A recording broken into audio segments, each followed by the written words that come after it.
महाराष्ट्र के धाराशिव में कब्रिस्तान को लेकर तनाजा बढ़ गया है। दो ग्रुप में जमकर पत्थरबाजी हुई। पथराव के बाद मोहा गांव में सिक्योरिटी बढ़ा दी गई है।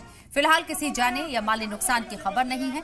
बताया जा रहा है कि कब्रिस्तान को लेकर तनाजा बढ़ा था और इल्जाम है कि कब्रिस्तान की जमीन को आदिवासियों को अलॉट किया गया था, जिसके बाद मामले ने तूल पकड़ लिया। पुलिस ने बड़ी मशक्कत के बाद हालात को काबू में किया। दोनों ग्रुप के साथ मीटिंग कराई। कहा जा रहा है कि मीटिंग के दौरान पुलिस पर पत्थरबाजी हुई।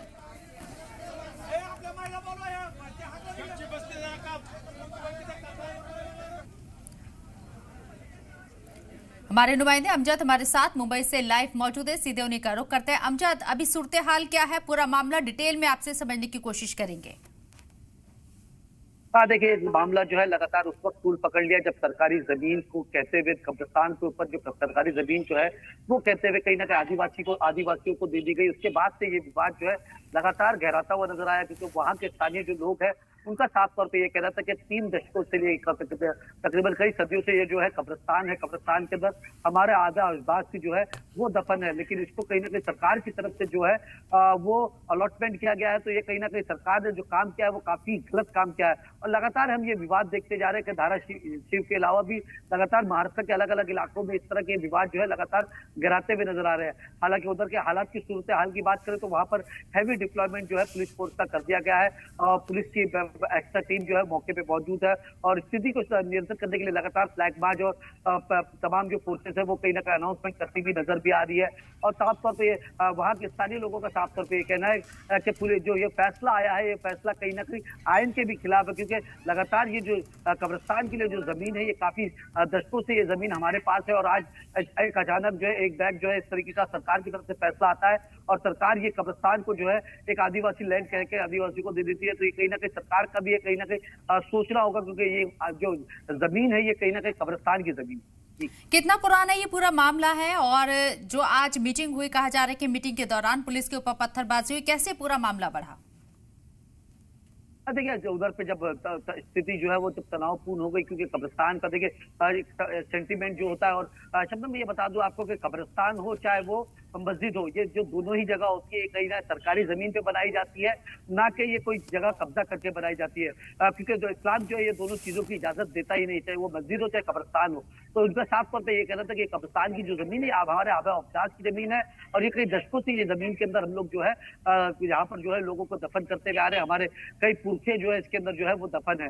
तो उनका साफ तौर पर ये क्लेम था कि ये जमीन जो है आज की जमीन नहीं है, ये हमारे पास सदियों से यहाँ पर जो है लोग जो है लोगों को दफन करते हुए आ रहे हैं। हालांकि प्रशासन का साफ तौर पे ये कहना है कि ये जमीन जो है ये आदिवासी लैंड है, इसके लिए हम आदिवासी को दे रहे हैं, लेकिन ऐसा कोई नोटिफिकेशन और ये तमाम चीजें बोले सरकार आनंद पानंद में ये 2024 के चुनाव के बाद देवेंद्र फडणवीस की जो सरकार आई है उसके बाद से ही लगातार इस तरीके के जो मामले हैं महाराष्ट्र के अलग अलग इलाकों में उठते हुए नजर आ रहे हैं। और साफ तौर पर मैं ये बता दूं इसके पहले हमने देखा था कि औरंगजेब का भी मामला इस तरीके से उठा था। उसके अलावा जो है तमाम जो नासिक के कब्रिस्तान का मामला जो है वो भी उठा था और सरकार में जो तमाम जो मिनिस्टर्स है तमाम जो नेता है वो कहीं ना कहीं लैंड जिहाद और लैंड जिहाद का स्लोगन जो है वो देते हुए नजर आते हैं। तो तमाम जो मुद्दे हैं कहीं ना कहीं राजनीति भी इसके ऊपर खूब होती हुई नजर आती है, चाहे वो कब्रिस्तान हो, मस्जिद हो, चाहे मदरसे हो। अभी क्या मामला पूरी तरीके से शांत हो गया है और लोगों को वहां से हटा दिया गया है, इजाफी फोर्स क्या डिप्लॉय की गई है, क्या कुछ अभी सूरत हाल है? जी बिल्कुल, आपने ठीक कहा कि यहाँ पर हैवी फोर्स जो है वहाँ पर डिप्लॉय है, वहाँ से तमाम लोगों को हटा दिया गया है। मामला जो है स्थिति जो है लेकिन नियंत्रण में, लेकिन स्थिति जो है तनावपूर्ण जो है पूरे गांव के अंदर स्थिति जो है तनावपूर्ण नजर आ रही है।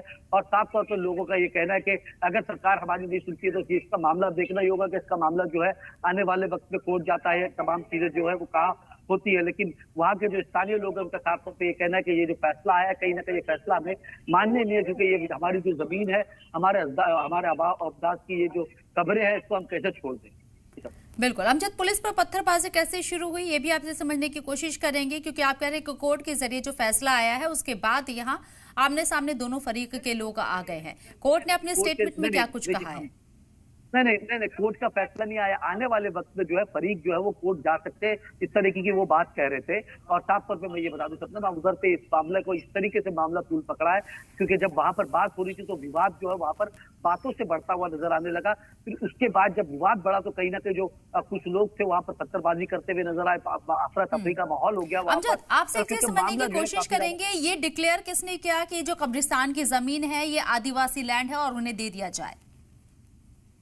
देखिए वहाँ के जो स्थानीय प्रशासन है उसने वहाँ पर कहीं ना कहीं जो है वो डिक्लेयर किया है, जिसको लेके आने वाले वक्त में उनका साफ तौर पे कहना था कि वहाँ के स्थानीय जो लोग हैं उनका साफ तौर पे ये कहना था कि इसको जो हम देखेंगे, इसको परखेंगे, लेकिन ये जो जमीन जो जमीन है, कब्रिस्तान की जो जमीन है, ये कहीं ना कहीं हमारे आबो इस्ताद की जमीन है, इसको किस तरीके से हम छोड़ दें। और बोले ये फैसला जो है आनंद पानंद में लिया गया, एक तरफा जो है फैसला लिया गया है, इसके अंदर हमारी कोई सुन भी नहीं ली गई और समझ सुना भी नहीं गया है। तो देखना ये होगा कि आने वाले वक्त के अंदर तमाम चीजों का क्या कानूनी पहलू क्या बैठता है। बिल्कुल। अभी दोनों फरीक का क्या कुछ कहना है कि आगे बातचीत के रास्ते खुले हुए हैं या फिर कोर्ट के जरिए इस मसले को सुलझाया जाएगा? देखिए अभी तो स्थिति जो है काफी तनावपूर्ण है। वहां पर अगर बात कर ले तो हैवी डिप्लॉयमेंट पुलिस फोर्स वहां पर मौजूद है। अब देखना यह होगा कि दोनों ही पुलिस वाले जो है, दोनों ही कम्युनिटी के जो बड़े जिम्मेदार लोग हैं उससे बैठ के बातचीत कर रहे हैं, उनको समझाने की लगातार कोशिश करी जा रही है कि मामले का कुछ ना कुछ हल निकला जाए। अब देखना यह होगा कि आज और कल में मामले का क्या हल निकल के सामने आता है। बिल्कुल, आपसे ये भी समझना चाहेंगे जो कब्रिस्तान का ये पूरा मामला है जो अभी विवादों में उलझता हुआ नजर आ रहा है, कितना बड़ा ये लैंड होगा और इसको लेकर दोनों फरीक की अगर यहाँ तादाद हम देखें तो क्या सिमिलैरिटी नजर आती है दोनों के बीच में? देखिए ये धारापुर जो है महाराष्ट्र का एक गांव है, धारापुर एक डिस्ट्रिक्ट है, वहाँ पर एक गांव है, गांव के अंदर जो है एक कब्रिस्तान है।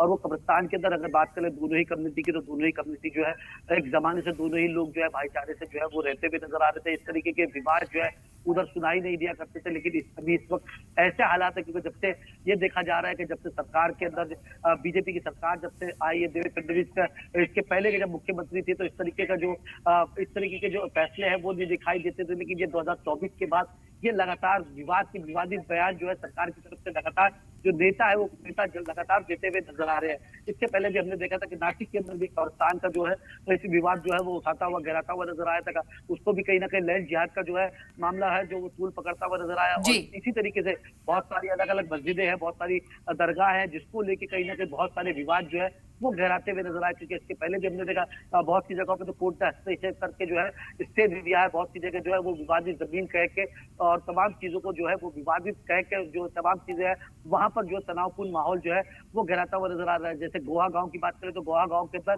वक्त पे रजिस्टर हुई, दरगाह को भी कहीं ना कहीं वहां पर एक मंदिर बता दिया गया। फिर औरंगजेब की मजार की बात करें तो औरंगजेब की मजार पे भी कहीं ना कहीं प्रचलित इस तरह के मुद्दे लगातार छाए हुए हैं और आज जो ये पूरा विवाद हुआ इसके पीछे की एक ये भी बड़ी वजह हो सकती है जिस तरीके से दोनों फरीक यहाँ आमने सामने हो गए। बहुत बहुत शुक्रिया अमजद, आपका तमाम जानकारी हम तक पहुंचा।